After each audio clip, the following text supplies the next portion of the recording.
Hello there, everyone out there. Today is Monday, September 21st in the afternoon, and you will notice my son's gone. Ethan is down getting MRI 1 bajillion.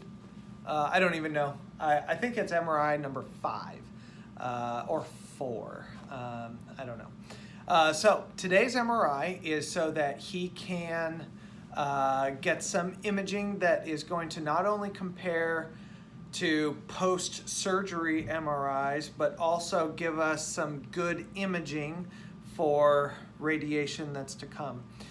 Also today they're doing something that's called a lumbar puncture, and they're going to take fluid from his spinal cord and test that to make sure that there aren't any malignant cells in his spinal cord. So we should hear some results back about today's imaging. You know, I'm anticipating it saying, yep, the tumor's still there. It hasn't grown significantly, crossing my fingers. But the lumbar puncture, we probably won't know that information for 3 days. I don't know. So we'll kind of wait and see on some of that. This weekend he's been pretty tired. You know, and that's difficult. Being a teacher, not a medical professional, and I see my kid just absolutely worn out, and you know, it's kind of like, is the tumor growing back really fast? Is he tired on medication from the medication? Because, you know, like side effects, that sort of thing. Is he worn out because he's had this extreme trauma in his brain? So there's a lot of that, you know, you talk to the nurses and you run your ideas by them and tell them your thoughts. And I've got to say, we have had some awesome nurses here. And so I continue to be extremely grateful for them and their care for Ethan. So that's been really good. So tomorrow we're probably planning on just hanging out here, and then on Wednesday is going to be a pretty big day because he's actually going to get to leave the building on Wednesday. We're going to cart him down to the first floor, load him in an ambulance, drive him across the street to oncology and get him unloaded over there. And it's just, I think it's kind of silly, but you gotta follow the rules. And so on Wednesday, he's gonna go to his first appointment over in oncology, and that's going to be a mapping of his brain.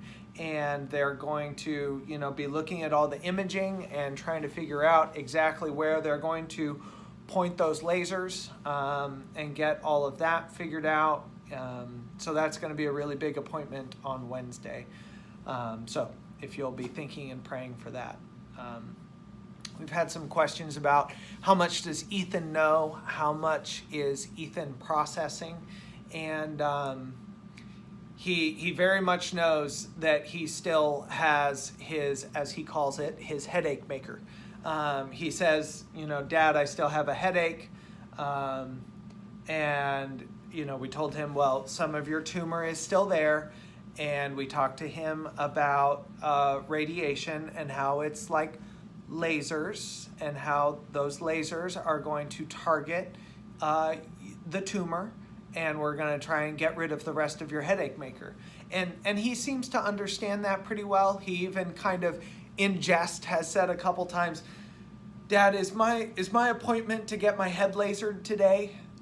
And I just think, like, the fact that you are using these words is amazing and terrible all at the same time. But I said, no, Ethan, you're not getting your head lasered today. And he doesn't say it in fear. He says it as a matter of fact. Remember, Ethan being on the spectrum, things are very much very literal. And, you know, he doesn't seem afraid when he talks about getting his head lasered.